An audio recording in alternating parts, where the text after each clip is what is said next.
지난주 특세까지 우리 사도행전 10장 말씀을 보았고요. 오늘은 사도행전 11장 말씀을 통해 우리를 향한 하나님의 뜻을 함께 살펴보며 또 기도의 제목을 잡고자 합니다. 사도행전 1장 8절 말씀을 보면 오직 성령이 너희에게 임하시면 너희가 권능을 받고 예루살렘과 온 유대와 사마리아와 땅 끝까지 이르러 내 증인이 되리라 하시니라고 말씀합니다. 사도행전은 바로 이 1장 8절의 말씀이 어떻게 성취되어 가는지를 우리에게 보여줍니다. 그동안은 유대인들에게만 복음이 전파되었다면 이제 오늘 본문에서부터는 본격적으로 이방인들에게 선교가 진행되는 것을 우리에게 보여줍니다. 복음이 예루살렘을 넘어 유대와 사마리아, 안디옥까지 확장되는 과정을 우리에게 보여줍니다. 그래서 오늘 말씀을 통해 최초의 이방 교회인 안디옥 교회가 설립되는 과정을 살펴보고 또 우리도 주님의 몸된 교회로서 주님의 나라를 확장해 나아가는 저와 성도님들 되시기를 주님의 이름으로 바라겠습니다. 본문 19절 말씀 봅니다. 그때에 스데반의 일로 일어나 환난으로 말미암아 흩어진 자들이 베니게와 구브로와 안디옥까지 이르러 유대인에게만 말씀을 전하는데 라고 말씀합니다. 자, 그때 스데반의 일이 무엇입니까? 앞서 사도행전 8장 1절에 보면 예루살렘에 있는 교회에 큰 박해가 있어 사도 외에는 다 유대와 사마리아 모든 땅으로 흩어졌다라고 말씀합니다. 그 스데반 집사의 순교 이후에 예루살렘 교회에 큰 박해가 있었습니다. 그로 인해 많은 사람들이 흩어지게 되었습니다. 그 흩어진 자들을 가리켜 우리는 디아스포라라고 부릅니다. 사도행전을 기록한 누가는 그 이방 지역들 중에 먼저 베니게와 구브로, 안디옥 지역에 대해 소개합니다. 먼저 이 베니게는 그 지중해 연안 도시인데 지금의 레바논 지역에 해당합니다. 이곳에 성경에 나오는 두로와 시돈이 바로 이곳에 해당합니다. 그리고 구브로는 그 시리아 근처에 있는 섬 지역인데 바로 바나바가 이곳 출신입니다.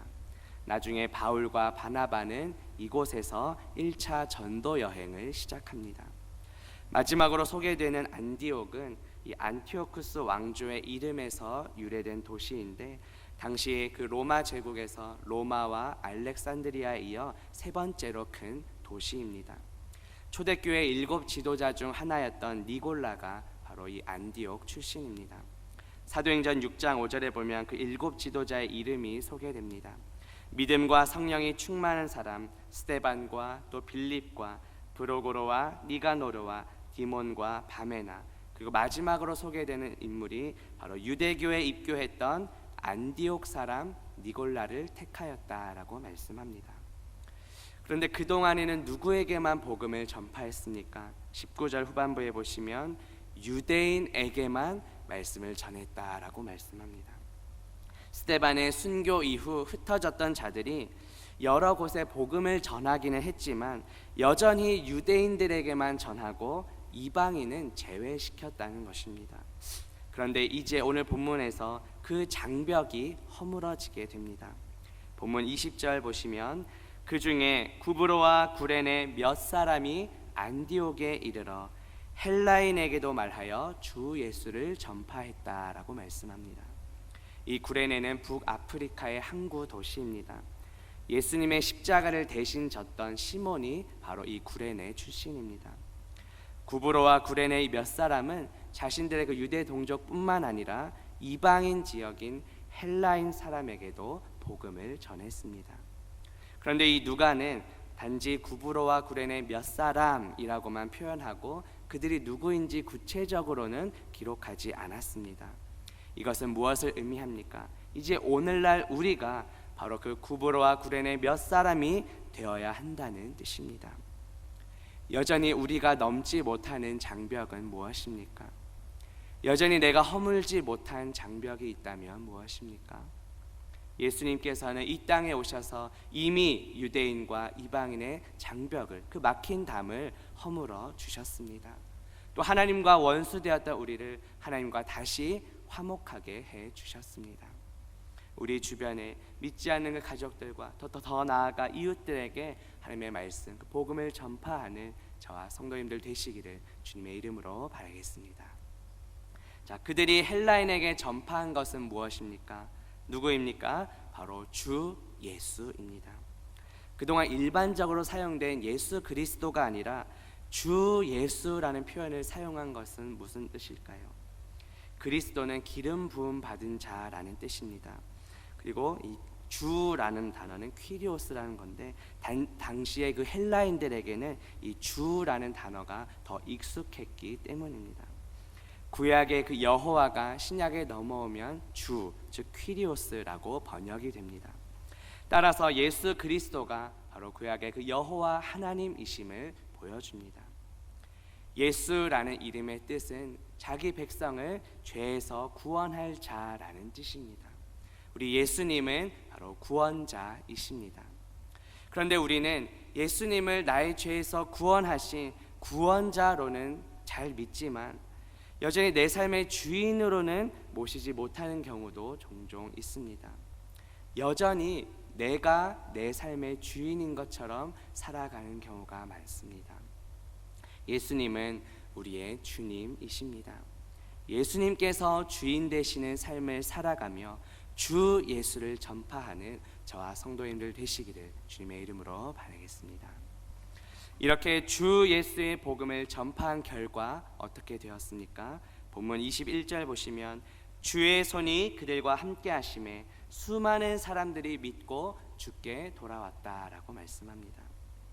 이방인들에게 복음을 전파한 사람은 불과 몇 사람뿐이었습니다. 그런데 주의 손이 함께 하심으로 수많은 사람들이 돌아오게 되었습니다. 주의 손은 곧 하나님의 능력을 가리킵니다. 우리가 순종하며 전도할 때 하나님께서 우리와 함께 하십니다. 내 힘과 나의 능력으로는 부족하지만 하나님께서 함께 하실 때 모든 것이 가능합니다. 사실 우리 하나님께서는 굳이 우리가 없어도 충분히 온 세계 사람들을 구원하실 수 있는 능력이 있으십니다. 그러나 하나님께서는 우리의 순종을 통해 역사하십니다. 우리의 전도를 통해 구원하기를 기뻐하십니다. 신약성경 고린도전서 1장 21절에 보면 하나님의 지혜에 있어서는 이 세상이 자기 지혜로 하나님을 알지 못하므로 하나님께서 전도에 미련한 것으로 믿는 자들을 구원하시기를 기뻐하셨도다라고 말씀합니다. 구브로와 구레네 몇 사람의 순종을 통해 그들의 전도를 통해 이방 지역에 그 안디옥에 복음이 전파되었습니다. 그리고 그곳에 최초의 이방 교회가 세워지는 역사가 일어납니다. 예루살렘 교회는 수많은 사람들이 돌아왔다는 그 소문을 듣고 이제 바나바를 안디옥에 보냅니다. 바나바는 이후에 바울로 불리는 사울을 찾아서 함께 안디옥 교회에서 무리들을 가르칩니다. 본문 26절 보시면 만남에 안디옥에 데리고 와서 둘이 교회에 1년간 모여 있어 큰 무리를 가르쳤고 제자들이 안디옥에서 비로소 그리스도인이라 일컬음을 받게 되었다라고 말씀합니다. 이 안디옥은 어떠한 곳입니까? 그리스도인이란 명칭이 최초로 사용된 곳입니다. 그리스도인이라는 것은 무슨 뜻입니까? 그리스도에게 속한 자들, 그리스도의 종들이라는 뜻입니다. 이렇게 처음으로 불렸던 자들이 바로 안디옥에 있던 제자들이었습니다. 그렇다면 우리는 누구에게 속한 자들입니까? 어제 주일 설교를 통해 예수 그리스도께서 교회의 마음을 빼앗기셨다는 말씀을 들었습니다. 우리는 신랑 되시는 예수님과 눈이 맞은 신부입니다. 신부인 우리는 온전히 신랑 되시는 예수님께 속해야 합니다. 사랑의 줄로 우리는 예수님께 매인 존재입니다. 그리고 예수님은 우리의 사랑을 먹고 힘을 얻는 분이십니다. 우리는 그리스도를 사랑하기 위해 주님의 말씀을 듣고 예수님을 말해야 합니다. 우리 주변에는 여전히 주님께 속해 있지 않고 또 주님의 말씀을 듣지 못하는 이웃들이 많이 있습니다. 그들에게도 주님의 말씀과 사랑을 전하여 주님께로 돌아오도록 해야 합니다. 믿지 않는 가족들과 이웃들도 그리스도인이라 불릴 수 있도록 복음을 전하는 저와 성도님들 되시기를 주님의 이름으로 바라겠습니다. 이제 기도합니다. 하나님 아버지, 오늘 말씀을 통해 이방 지역에도 복음이 전파되며 교회가 세워지는 과정을 살펴보게 하시니 감사합니다. 하나님께서는 우리의 순종과 전도를 통해 역사하는 분이심을 믿습니다. 우리에게 먼저 값없이 베풀어 주신 그 은혜와 사랑에 감사하며 이제 받은 그 사랑을 믿지 않는 가족들과 이웃들에게도 전하며 살아가게 하옵소서.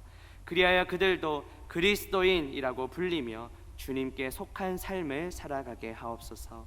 예수 그리스도의 이름으로 기도합니다. 아멘.